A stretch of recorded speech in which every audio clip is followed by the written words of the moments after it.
प्रभु यीशु मसीह के नाम की महिमा हो। கர்த்தருடைய நாமம் பரிசுத்தப்படுவதாக. इस सुंदर समय में आप सबों को देखने में मुझे बहुत खुशी है। இந்த நல்ல நாளை உங்களை காண்பதில் மிக்க மகிழ்ச்சி அடைகிறோம். दया की छाया कार्यक्रम में आप सबों को हम स्वागत करते हैं। தயவின் வாயில் நிழலாக உங்களை அன்புடன் வரவேற்கிறோம். हर हफ्ते गुरुवार 7:30 बजे से 8 बजे तक एक कार्यक्रम होता है। ஒவ்வொரு வாரமும் வியாழக்கிழமை மாலை 7:30 மணி அளவிலிருந்து 8 மணி வரை நடைபெற்று கொண்டு வருகிறது. बहुत सारे लोग इसे देखते हैं, मुझे बहुत खुशी है। அநேகரை பார்த்தீர்கள், எங்களுக்கு மிகவும் சந்தோஷம். वचन को प्रार्थना के साथ सुनिए, परमेश्वर आपके जीवन में एक बदलाव लाएगा। ஜெபத்தோடு கேளுங்கள், கர்த்தர் உங்கள் வாழ்க்கையில் ஒரு மாற்றத்தை கொடுப்பார். परमेश्वर ही आपको आशीष देगा। கர்த்தர் உங்களை ஆசீர்வதிப்பாராக. आज हम बड़ा बलवान करके एक शीर्षक के बारे में हम ध्यान करने वाले हैं। இன்றைக்கு நாம் மகா பெரும் பலவான்கள் என்ற தலைப்பின் செய்தியை பார்ப்போம். मत्ती रचित सुसमाचार 12 अध्याय वचन 29 में ऐसे लिखा है, या कैसे कोई मनुष्य किसी बलवान के घर में घुसकर उसका मान लूट सकता है, जब तक कि वह पहले उस बलवान को ना बांध ले, तब वह उसका घर लूटेगा। மத்திய எழுதின சுவிசேஷம் 12ஆம் அதிகாரம் வசனம் 29. அன்றியும் பலவானை முந்தி கட்டினால் ஒழிய பலவானுடைய வீட்டுக்குள் ஒருவர் புகுந்து அவன் உடைகளை எப்படி கொள்ளையிடக்கூடும். यहाँ पर इस वचन के आधार पर हम एक उदाहरण आपके सामने रखते हैं। இந்த வசனத்தின் அடிப்படையாக ஒரு உதாரணத்தை உங்களுக்கு முன்பாக வைக்கிறோம். एक गांव में एक जवान लड़का रहता था। ஒரு கிராமத்தில் ஒரு வாலிபன் வாழ்ந்து கொண்டு வந்தான். उसकी एक आशा था कि किसी एक बलवान के घर में जाकर काम करना। அவனுக்கு ஒரு விருப்பம், பலவானிடத்தில் வேலை செய்ய வேண்டும் என்று. एक दिन वह एक जगह पर जाने के समय एक कुश्ती क्लास चल रहा था। ஒரு இடத்தில் அவன் கடந்து செல்லும்போது ஒரு மல்யுத் வீரரிடத்தில் போட்டி நடந்து கொண்டிருந்தது. उस जगह में 2 जन कुश्ती करने के समय एक जन जीत लिया। அந்த இடத்தில் 2 பேரும் போட்டியிடும் போது ஒருத்தர் ஜெயித்து விட்டார்கள். तुरंत उस आदमी ने यह सोचा, इस आदमी ही बड़ा बलवान है करके उसके पास जाकर मैं आपके साथ काम करना चाहता हूँ। அப்போது அந்த வாலிபன் அந்த மல்யுத் வீரரிடம் போயிட்டு, நீங்கள் தான் பலசாலி என்று நினைத்து அவரிடத்தில் போய் வேலை செய்ய வேண்டும் என்று விருப்பப்பட்டான். तुरंत उस आदमी ने ठीक है करके उसको काम पर रख लेता है।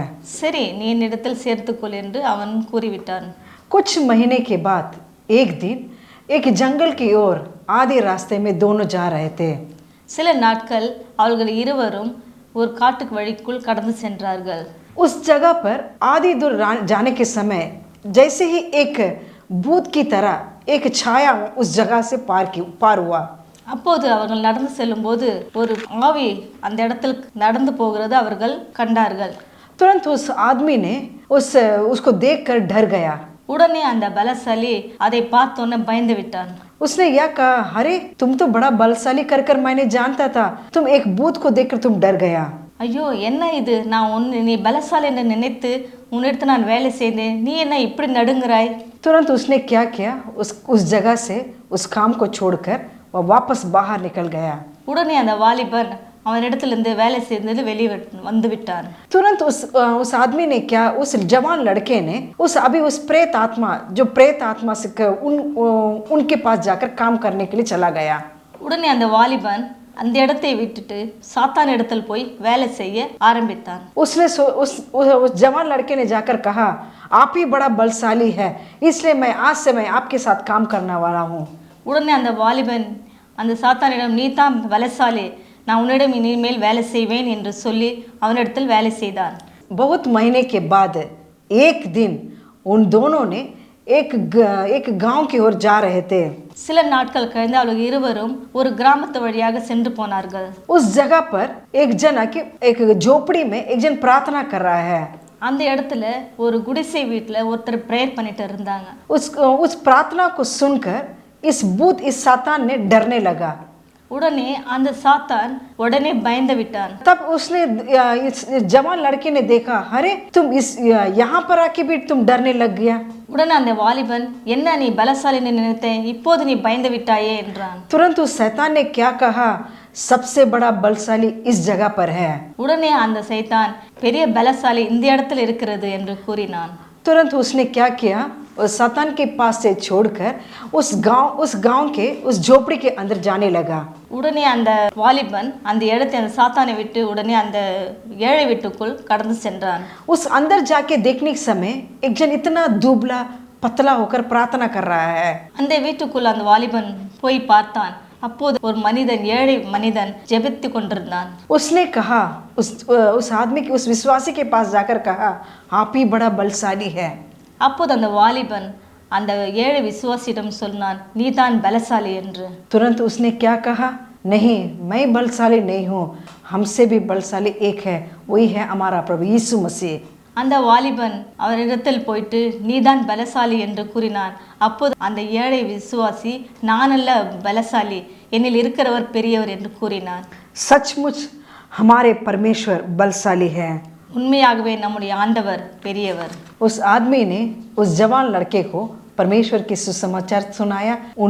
उसके बाद एक बड़ा सेवकाई बन गया।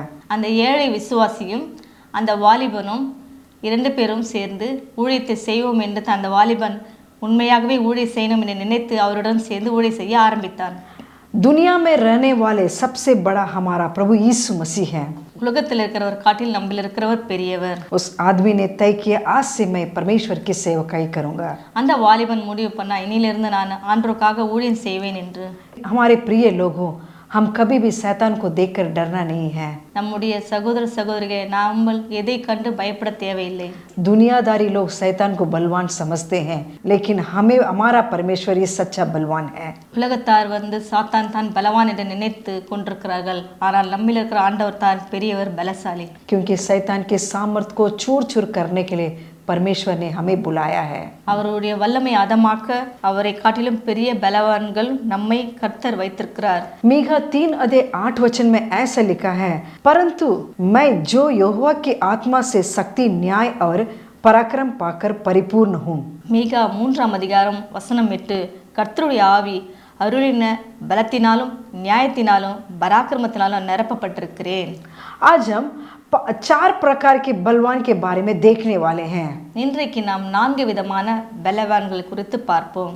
सबसे पहला முதலாவதாக योशुआ की पुस्तक 14:11 में ऐसा लिखा है யோசுவா அதிகாரம் 14 இப்படியாய் கூறுகிறது जितना बल मूसा के भेजने के दिन में मुझ में था उतना बल अभी तक मुझ में है। युद्ध करने व भीतर बाहर आने जाने के लिए जितनी उस समय में मुझ में सामर्थ्य थी उतनी अब भी मुझ में सामर्थ्य है। மோசே என்னை அனுப்புகிற நாளிலே எனக்கு இருந்த அந்த பலன் இந்நாள் வரைக்கும் எனக்கு இருக்கிறது. யுத்தத்திற்கு போகும் வருத்தமாய் இருக்கிறது. அப்போது எனக்கு இந்த பலன் இப்போது எனக்கு இருக்கிறது.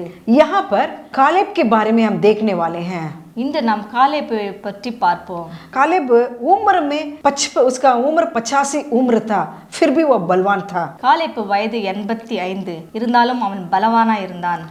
दुनियादारी लोग कहेंगे 60 में हिलना, உலக ரீதியாக சொல்வார்கள் 60 ஆட்டம், 70 में दौड़ना कहेंगे, 70 ஓட்டம் என்று சொல்வார்கள். लेकिन बाइबल में मूसा ने ऐसा लिखा है। வேதத்தில் இப்படியாய் சொல்கிறார் மோசே. भजन संगीता 90:10 में ऐसा लिखा है சங்கீதம் 90 வசனம் 10 वचन में हमारी आयु के वर्ष 70 तो होते हैं और चाहे बल के कारण 80 वर्ष के भी हो जाए तो भी उनका घमंड केवल नष्ट और शौक ही शौक है। எங்கள் ஆயுசு நாட்கள் 70 வருஷம், பலத்தின் மிகுதியால் 80 வருஷமா இருந்தாலும் அதில் மேன்மையானது வருத்தமும் சஞ்சலமுமே. कालेब 75 उम्र में रहने के समय में भी वह आके युद्ध करने के लिए कनान देश को अपनाने के लिए वह ठान रखा था। ஆனால் இங்கு 80 வயதான காலேப் ஓய்வு பெறவில்லை. யுத்தம் செய்து கானான் தேசத்தை சுதந்திரித்துக் கொள்ள விரும்பினான். इसलिए योशुआ को देखकर कहा योशुआ 14:12 में इसलिए अब वह पहाड़ी मुझे दे जिसकी चर्चा यहोवा ने उस दिन की थी। तूने तो उस दिन सुना होगा कि उसमें अनाकांक्षी रहते हैं, बड़े बड़े गड्ढे वाले नगर भी हैं, परंतु क्या जाने संभव है कि यहोवा मेरा रहा और कहने के अनुसार मैं उन्हें उनके देश में निकाल लूँ। அதனால் தான் யோசுவா பார்த்து சொல்லுகிறார். யோசுவா 14 வசனம் 12 இந்த மலை நாட்டை எங்களுக்கு தாரும், அங்கே ஏனோக்கியரும் அரணிப்பான பெரிய பட்டணங்களும் உண்டேனென்று நீர் அந்நாளிலே கேள்விப்பட்டீரே. கர்த்தர் என்னோடு இருப்பாரானால் கர்த்தர் சொன்னபடி அவர்களை துரத்தி விடுவேன் என்றார். दुनिया के विज्ञान लोग कहते हैं एक मनुष्य पैदा होते ही उस समय से लेकर 25 उम्र तक दिन प्रतिदिन वह बढ़ते रहता है. உலக ஞானிகள் என்ன சொல்லுகிறார்கள் என்றால், ஒரு மனுஷன் பிறந்திருந்து 25 வயதான போது நால்வலுக்கும் பலப்பட்டு கொண்டே வருகிறான். 25 उम्र से 50 उम्र तक उस बल को वह संभाल कर रखता है और कोशिश भी करता है. 25 வயதிலிருந்து 50 வயது வரை தன் பலனை தக்க வைத்துக் கொள்ள முயற்சி செய்கிறார்கள். 50 उम्र से लेकर 70 उम्र तक उसका प्रतिदिन बल कम होते ही रहता है. 50 வயது முதல் 70 வரை தன்னுடைய பலன் குறைந்து கொண்டே போகிறது. ऐसे विज्ञान लोग कहते हैं. அப்படி விஞ்ஞானிகள் சொல்லுகிறார்கள். मगर 85 उम्र में कालेब जवानों की तरह युद्ध करने के लिए और राज्य को जीतने के लिए इच्छुक था. ஆனால் 85 வயதில் இளமை துடிப்போடு யுத்தம் செய்து ராஜ்யங்களை ஜெயிக்க வேண்டும் என்று வாஞ்சியோடு நிற்கிறதை பார்க்கிறோம். காலேப். परमेश्वर का वचन कहता है तुम्हारे दिन की बल तुम्हारे साथ रहेगा. வேதம் சொல்லுகிறது உங்கள் நாட்கள் தக்க பலன் இருக்கும். लूका रचित सुसमाचार 2 अध्याय 37 वचन में अन्ना एक विधवा थी, 84 उम्र और मंदिर को नहीं छोड़ती थी. वह उपवास और प्रार्थना करके रात दिन उपासना करती थी. லூக்கா 2ஆம் அதிகாரம் 37 புதிய ஏற்பாட்டில் அன்னாள் என்ற ஒரு விதவை 84 விதவையாய் இருந்தாலும் தேவாலயத்தில் விட்டு நீங்காமல் இரவும் பகலும் உபவாசித்து ஜெபம் பண்ணி கொண்டிருந்தாள். मूसा के उम्र 120 वह नाबो चिराग की एक चोटी पर चढ़ गया. மோசே 120 வயதான போது நோவா மலையிலிருந்து மிஸ்வாவில் கொடிமுறி ஏறினான். मूसा की मृत्यु होने के समय 120 वर्ष का था, परंतु उसकी आंख धुंधली नहीं हुई और उसका बल पौरुष ना घटा था. மோசே 120 வயது மரிக்கும்போது அவன் கண்கள் இருளடையும் இல்லை, அவன் பலன் குறைந்து போகவும் இல்லை என்று உபாகம் 34:1-7 படிக்கிறோம். इस सरकार ने 60 सबसे पहले 62 उम्र तक के लोगों को काम कर कर रखा था. அரசாங்கம் 62 வயதில் ஓய்வு பெற்று கொள்ள வேண்டும் என்று விதிக்கிறார்கள். परंतु परमेश्वर के सेवकाई करने वाले परमेश्वर का बच्चे को कभी भी रिटायरमेंट नहीं है. ஆனால் கர்த்தருடைய பிள்ளைகளுக்கு ஊழியம் செய்கிறவர்களுக்கு ரிட்டையர்மென்ட் என்பது கிடையாது. आखिरी सांस तक हम परमेश्वर की सेवकाई करने के लिए परमेश्वर हमें बुलाया है. கடைசி மூச்சு வரைக்கும் அவருக்காக ஊழியம் செய்ய வேண்டும் என்று நம்மை அழைத்திருக்கிறார். इब्रानी की पुस्तक 11 अध्याय 34 वचन में निर्बलता में बलवंत हुए, लड़ाई में वीर निकले, विदेशियों की फौजों को मार भगाया. எப்ரேயர் 11ஆம் அதிகாரம் 34 வசனம் இப்படியாய் கூறுகிறது, பலவீனத்தில் பலன் கொண்டார்கள், யுத்தத்தில் வல்லவரார்கள், அந்நியருடைய சேனையை முறியடித்தார்கள். यहाँ पर अभी हम कालेब के बारे में इतना देर हम ध्यान किए थे. दूसरा हम एक मनुष्य के बारे में देखने वाले हैं. न्यायों की पुस्तक 6 अध्याय वचन 14. இவ்வளோ நேரம் காலேப்பை பார்த்தோம். இப்போது நாம் இன்னொரு பலனை குறித்து பார்ப்போம். அவர் யார் என்றால் கிதியோன். न्यायों की पुस्तक 6 अध्याय वचन 14 में तब यहोवा ने उस पर दृष्टि करके कहा, अपनी इसी शक्ति पर जा और तू इसराइलियों को मीदियानों के हाथ से छुड़ाएगा, क्या मैंने तुझे नहीं भेजा? நியாயாதிபதிகள் 6ஆம் அதிகாரம் வசனம் 14, உனக்கு இருக்கிற இந்த பலத்தோடு போ, நீ இஸ்ரவேலை மீதியானின் கைக்கு நீங்களாக்கி ரட்சிப்பாய், உன்னை அனுப்பினவர் நான் அல்லவா. अभी दूसरा हम आके गिदियोन के बारे में देखने वाले हैं. இரண்டாவதாக கிதியோனை பற்றி பார்ப்போம். हाथी की बल को हाथी नहीं समझता, யானுடைய பலம் யானைக்கு தெரியாது. उसी तरह गिदियोन का क्या बल था गिदियोन को मालूम नहीं था. அப்படித்தான் கிதியோனுடைய பலம் கிதியோனுக்கே தெரியாது. गिदियोन एक प्रकार का हीन भावना रहता था. அவன் கிதியோன் என்பவன் ஒரு மனத்தாழ்வு கொண்டவனாய் இருந்தான். वो अपने बल को बहुत ही कम जांचता था. அவனுடைய பலம் ரொம்ப குறைவு என்று நினைத்து கொண்டிருந்தான். उसी न्यायों 6 अध्याय 15 वचन में ऐसा लिखा है, मेरा कुल मनाशे में सबसे कंगाल है, फिर मैं अपने पिता के घराने में सबसे छोटा हूँ कहता था. நியாயாதிபதிகள் 6ஆம் அதிகாரம் வசனம் 15, இதோ மனாசேயின் என் குடும்பம் மிகவும் எளிது, என் தகப்பன் நானும் எல்லாரிலும் சிறியவன். ऐसे ही आज बहुत सारे लोग कहते हैं कि मेरे पास मेरे लिए बल नहीं है करके बहुत सारे लोग कहते हैं। இன்றைக்கு அநேகர் கர்த்தருக்காக பலன் கொண்டு ஊழியம் செய்ய முடியவில்லை. अपने आप में कमजोरी, मैं निर्बल हूं कर कर परमेश्वर के लिए खड़ा नहीं हो सकता है। அவர்களுக்குள்ளே குறைபாடுகள் பலவீனங்கள் என்று நினைத்து ஊழியம் செய்ய முடியவில்லை. मेरे पास पढ़ाई नहीं है, என்னிடத்தில் படிப்பில்லை, मैं गरीब हूँ, நான் ஏழையா இருக்கிறேன், मुझे प्रार्थना करने नहीं आता है, என்னை ஜெபிக்க தெரியவில்லை, मैं अकेला हूँ, நான் தனிமையா இருக்கிறேன், मेरे साथ खड़ा होने के लिए कोई नहीं है, என்னிடத்தில் கூட நிற்பவர்கள் யாரும் இல்லையே, ऐसे कहते ही अपने दिन बिताते हैं। அப்படி சொல்லிக்கொண்டே தன்னுடைய நாட்களை கழித்து கொண்டிருக்கிறார்கள். लेकिन प्रभु यीशु मसीह कहता है, நம்முடைய ஆண்டவர் இயேசு கிறிஸ்து கூறுகிறார், इसी शक्ति से जा, मैं तेरे साथ हूँ। இந்த பலத்தோடு நீ போ, நான் உன்னோடு கூட இருக்கிறேன். तुम्हारे पास रहने वाला सर्वशक्तिमान परमेश्वर है। உன்னோடு இருக்கிறவர் சர்வ வல்லமுள்ளவர். तुझे माता के कोख से उत्पन्न होने के पहले से परमेश्वर हमें जाना है। உன்னை தாயின் வயிற்றில் உருவாவதற்கு முன்னமே நான் உன்னை தெரிந்து கொண்டேன். पर तुझे आत्मा से और सामर्थ से बांध कर रखा हूं कर कहता है। உன்னை ஆவியினாலும் வல்லமையினாலும் இடைக்கட்டி கொண்டிருக்கிறவர். उसी तरह परमेश्वर ने एसाया से कहा, एसाया 41 अध्याय 10 वचन में, मत डर क्योंकि मैं तेरा संग हूँ, इधर उधर मत ताक क्योंकि मैं तेरा परमेश्वर हूँ, मैं तुझे दृढ़ करूँगा और तेरी सहायता करूँगा, अपनी धर्म में दाहिने हाथ से तुझे सहलाऊंगा कर कर कहा। அதுபோல்தான் கர்த்தர் ஏசாயிடம் சொன்னார். ஏசாயா 41 அதிகாரம் வசனம் 10, நீ பயப்படாதே, நான் உன்னுடனே இருக்கிறேன், திகையாதே, நான் உன் தேவன், நான் உன்னை பலப்படுத்தி உனக்கு சகாயம் பண்ணுவேன், நீ நீதியின் வளர்க்கிறதா உன்னை தாங்குவேன். हमें बेचने वाला परमेश्वर हमारे साथ है, நம்மை அனுப்புகிற நம்மோடு கூட இருக்கிறார். हमें बुलाया गया परमेश्वर हमारे साथ है, நம்மை அழைத்தவர் நம்மை பலப்படுத்துகிறவராய் இருக்கிறார். लेकिन परमेश्वर उनको संभाल कर हमें जयवंत कराता है। கர்த்தர் அவரோடு இருந்து பாதுகாத்து நம்மளுக்கு உதவி செய்கிறார். गिदियोन के जीवन के बारे में आप लोग जानते होंगे।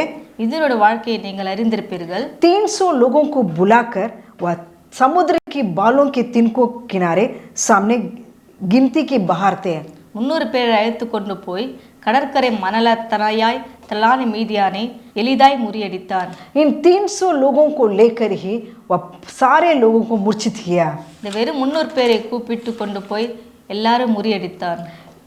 उसके बाद वचन ऐसे लिखा है, परमेश्वर का तलवार, गिदियोन का तलवार। அப்படியாக வேதம் சொல்கிறது, கர்த்தருடைய பட்டயம் கிதியோனுடைய பட்டயம். विरोधी ने अपने आप मारा गया। சத்துருக்கள் தங்களை வெட்டுண்டு மடிந்தார்கள். मेरे प्यारे लोगों, தேவ பிள்ளைகளே, जिस प्रकार गिदियोन का बलवंत कराया, கிதியோனின் பலத்தினால் இன்று கர்த்தர் உங்களை பலப்படுத்துவார். उसी प्रकार परमेश्वर हमें भी बलवंत करवाएगा। அதே பிரகாரம் நம்மளையும் பலப்படுத்த வல்லவராய் இருக்கிறார். आज हम 2 प्रकार के कार्य को देखें, कालेब के बारे में, गिदियोन के बारे में देखें।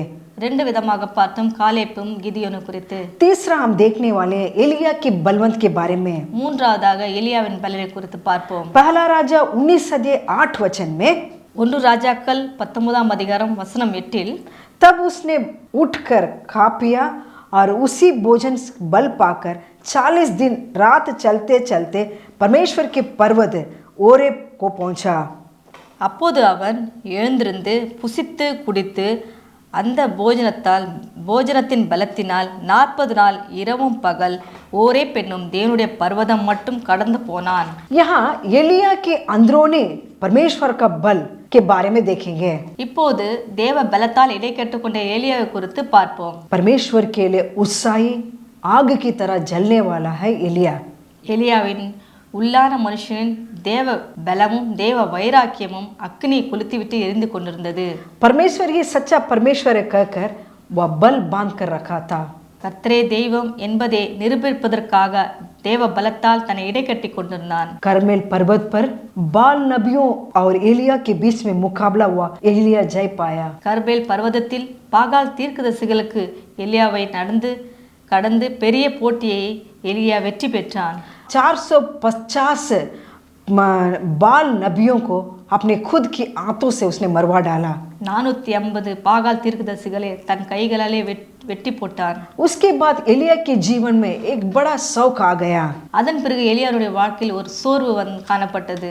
समारिया राज्य में आहाब की पत्नी इसेबेल ने एलिया को मारने के लिए एक मौका ढूंढ रहा था। சமாரியாவின் அரசாண்டு கொண்டிருந்த ஆகாப்பின் மனைவியாகிய எசேபேல் எலியாவை கொன்று போல வகை தேடிக் கொண்டிருந்தாள்.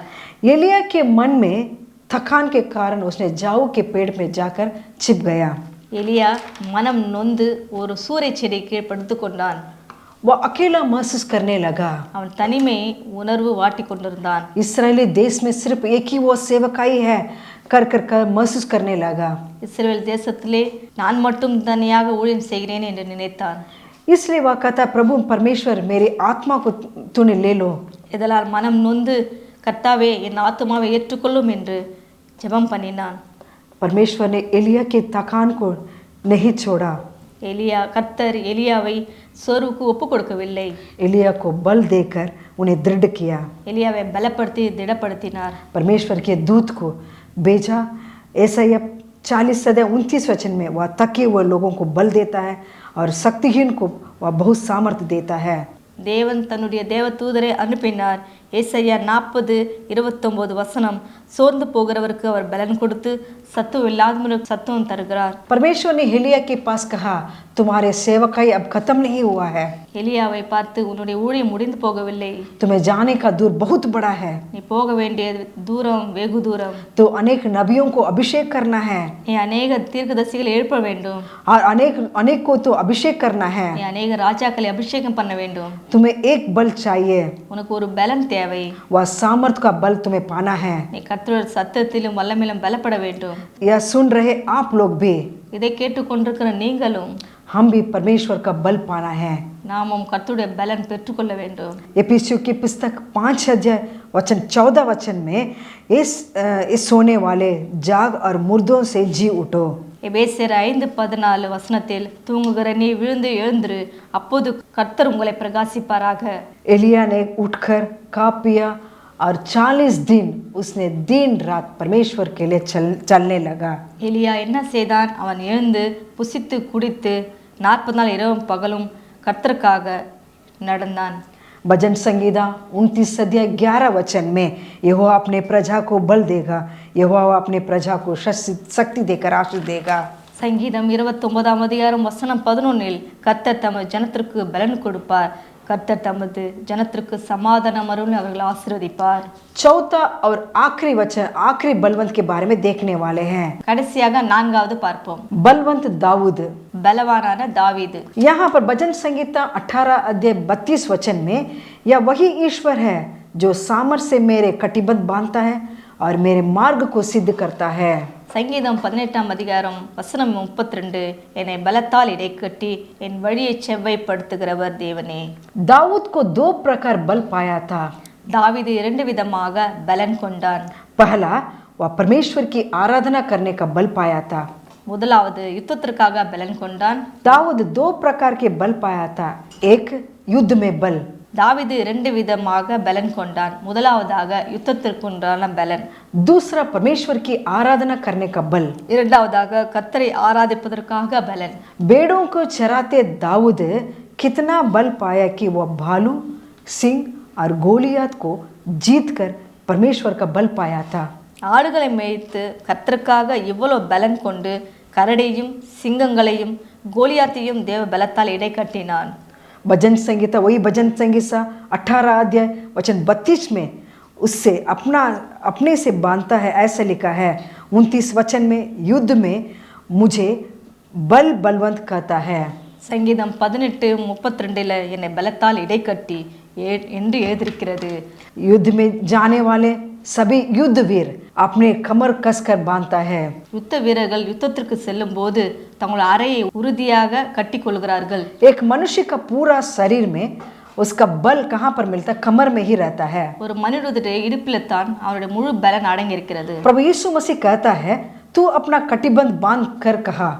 இயேசு சொல்கிறார், உன் அறையை கட்டிக்கொள். लूका रचित सुसमाचार 12:35 वचन में, तुम्हारे कमरे बांधे रहे, तुम्हारे दिया जलते रहे। லூக்கா எழுதின சுவிசேஷம் 12:35 வசனம், உங்கள் அறையை கட்டப்பட்டதாகவும் உங்கள் விளக்குகள் எரிந்திருக்கதாகவும். एफिसियों की पुस्तक 6:14 वचन में, सत्य का कटिबंध कमर में बांधकर पौलुस ने कहता है। சத்தியம் என்ன கட்சி உங்கள் அறையில் கட்டப்பட்டதாக இருக்கட்டும் என்று அப்போஸ்தலனாகிய பவுல் சொல்லுகிறார். अपने मन को कटिबंध को बांध कर रखना है। உங்கள் மனதில் அறையை கட்டப்பட்டிருப்பதாக. परमेश्वर द्वारा इस्राएल देश को, परमेश्वर ने दाऊद को इस्राएल देश में बढ़ाया। தேவன் தாவீது இஸ்ரவேல் தேசத்தின் மேல் உயர்த்தினார். दाऊद के समय में युद्ध चलते ही रहता था, தாவீது நாட்களில் யுத்தம் நடந்து கொண்டே இருந்தது. लेकिन फिर भी दाऊद दिन प्रतिदिन वह बढ़ता गया। ஆனால் தாவீது வர வர விருத்தி அடைந்தார். मेरे प्रिय लोगों, என்னுடைய பிரியமானவர்களே, हम सब भी युद्ध भूमि में खड़े हैं। நாம இப்போது யுத்த காலத்தில் நிற்கிறோம். दुनिया की इच्छा, உலகம், மாமிசம், शैतान हमें रोज युद्ध करने के लिए रहता है, பிசாசு விடாமல் யுத்தம் செய்ய கொண்டே இருக்கிறார். लेकिन हमारे आखिरी सांस तक हम लड़ते ही रहना है। கடைசி மூச்சு வரைக்கும் போராட்டங்கள் நமக்கு இருந்து தான் இருக்கும். पाप से सामना करने के लिए हमें खुद सामना करते ही रहना है। பாவங்களை எதிர்த்து நிற்பதிலே ரத்தம் சிந்தப்படுவதும் நாம் போராடும் ஆவிக்குரிய பலன் அவசியம். दूसरा, परमेश्वर की आराधना करने का बल पाया था दाऊद। தாவீது கர்த்தரை ஆராதிப்பதற்கே பலன் கொண்டார். अपने पूरे बल परमेश्वर के सामने वह नाच दिखाया, கர்த்தருக்கு முன்பாக நடனம் பண்ணினான். स्तुति करते रहने के समय वह बल पाता है। அவர் ஆராதிப்பதற்கு பலனை பெற்றுக்கொண்டார். भजन संहिता 8 अध्याय 2 वचन में, तू अपने बैरियों के कारण बच्चों और दूध पिलाओ सामर्थ को ने भी डाला, ताकि तू शत्रुओं और पलटा लेने वालों को रोक रखे। சங்கீதம் 8ஆம் அதிகாரம் வசனம் 2, பகைஞ்சனையும் பழி வாங்குறையும் அடக்கி போட தேவரீர் உம்முடைய சத்துருக்களின் நிமித்தம் குழந்தைகள் பாலகன் வாயினால் பலன் உண்டாக்க பண்ணினீர். हमारे प्रिय लोगों, தேவ பிள்ளைகளே, हम आज 4 प्रकार के बलवंत के बारे में देखा। நாம் 4 விதமான பலத்தை குறித்து பார்த்தோம். कालेब का बलवंत, காலேபனுடைய பலன், गिदियोन का बलवंत, கிதியோனுடைய பலன், एलिया की बलवंत, எலியாவின் பலன், दाऊद की बलवंत। தாவீதின் பலன். अगर आप इस बलवंत को पाना है तो நீங்கள் இந்த பலத்தை பெற்றுக்கொள்ள வேண்டுமென்றால் परमेश्वर की ओर आना चाहिए। கர்த்தருடைய சமூகத்தில் வாருங்கள். किस चीज में हमें बल चाहिए? எந்த விதத்தில் நமக்கு பலன் தேவை? हम अपने आप को अर्पण करने के समय में, நாமளே நம்மை அர்ப்பணிக்கும் போது, हम परमेश्वर को विश्वास करने के समय में, நம்ம ஆண்டவரை விசுவாசிக்கும் போது परमेश्वर हमें बल देगा। ஆண்டவர் நமக்கு பலத்தை தருவார். परमेश्वर ही हम सबों को आशीष देगा। ஆண்டவர் நம்மை ஆசீர்வதிப்பாராக. हम प्रार्थना करेंगे। நாம் ஜெபிப்போம். ஸ்தோத்திரம் ஸ்தோத்திரம் ஸ்தோத்திரம். நல்லவர் இயேசு வல்லவர், அவர் என்றென்றும் போதுமானவர். நல்லவர் இயேசு வல்லவர், அவர் என்றென்றும் போதுமானவர். நாள்தோறும் என் பாரம் சுமக்கின்றவர், நன்றியால் வணங்கிடுவேன். நாள்தோறும் என் பாரம் சுமக்கின்றவர், நன்றியால் வணங்கிடுவேன். ஆயிரம் ஆயிரம் பாடல்களால் அதிசய தேவனை புகழ்ந்திடுவேன். ஆனந்த கீதம் பாடிடுவேன், நான் ஆனந்த கீதம் பாடிடுவேன். நல்லவர் இயேசு வல்லவர், அவர் என்றென்றும் போதுமானவர். நல்லவர் இயேசு வல்லவர், அவர் என்றென்றும் போதுமானவர். நாள்தோறும் என் பாரம் சுமக்கின்றவர், நன்றியால் வணங்கிடுவேன். நாள்தோறும் என் பாரம் சுமக்கின்றவர், நன்றியால் वणंगिடுவேன். परमेश्वर हर दिन हमारे बार को तूने संभाल कर रखा है। परमेश्वर हम आपकी ही स्तुति करते हैं। ये दयालु अनुग्रहकारी सर्वशक्तिमान स्वर्गीय पिता परमेश्वर, इस सुंदर समय के लिए आपको हम धन्यवाद देते हैं। इतने देर परमेश्वर आपके वचन को हमने सुना है। सिर्फ हम नहीं परमेश्वर, जो जो इस वचन को सुनते हैं, कालेब की तरह उम्र होने पर भी आप बल दीजिए परमेश्वर। जिस प्रकार गिदियोन को उसका बल नहीं मालूम था, लेकिन आपने उसको बल देकर समझाया था। एलिया की जैसे बल, दाऊद की तरह बल आपकी आराधना करने के लिए परमेश्वर आप ही मदद करिए। हर जो देख रहे हैं उन सारे लोगों को आपसे बल से भरिए परमेश्वर। इस कार्यक्रम को और आगे बढ़ाइए परमेश्वर। इससे और लोगों को, बहुत ही लोगों को आशीष देने के लिए परमेश्वर तू ही मदद कर। इस छोटी सी विनती प्रभु यीशु मसीह के नाम से मानते हैं, सुन और ग्रहण कर, आमीन। எங்கள் அதிகமாய் நேசிக்கிறதான அன்பின் பரலோக பிதாவே, ஆசீர்வதிக்கப்பட்ட நாளைக்காக ஜெபிக்கிறோம். கேட்ட வசனத்தின் பிரகாரம் காலேபினுடைய பலன், கிதியோனின் பலன், எலியாவின் பலன், தாவீதின் பலன். இன்னைக்கு அநேகர் இதை பார்த்து கொண்டிருக்கிறார்கள். இந்த பலத்தோடு அவர்கள் அதை கேட்டுக்கொண்டிருக்கிறதால ஒவ்வொருவர்களுக்கு பலத்தையும் உலகத்தார் ரீதி பிரகாரம் இருக்கிற பலன் ஆண்டவரே, நீர் கொடுக்குற பலன் இவர்கள் புரிந்து அப்பா இவர்கள் வாழ்க்கையில் ஒரு மாற்றத்தை நீர் தருமடியாக ஜெபிக்கிற ஆண்டவரே. இதை கேட்டுக்கொண்டிருக்கிற ஒவ்வொரு மேலும் உடைய கிருபையின் கரம் தாங்கி வழிநடத்தும். சகல துதிகன மகிமை ஒருவருக்கே செலுத்துகிற ரட்சகரே ஜெபிக்கிறேன் ஜீவனுள்ள நல்ல பிதாவே, आमीन। ஆமீன்। परमेश्वर ही आपको आशीष देगा। கர்த்தர் உங்களை ஆசீர்வதிப்பாராக। आमीन। ஆமீன்।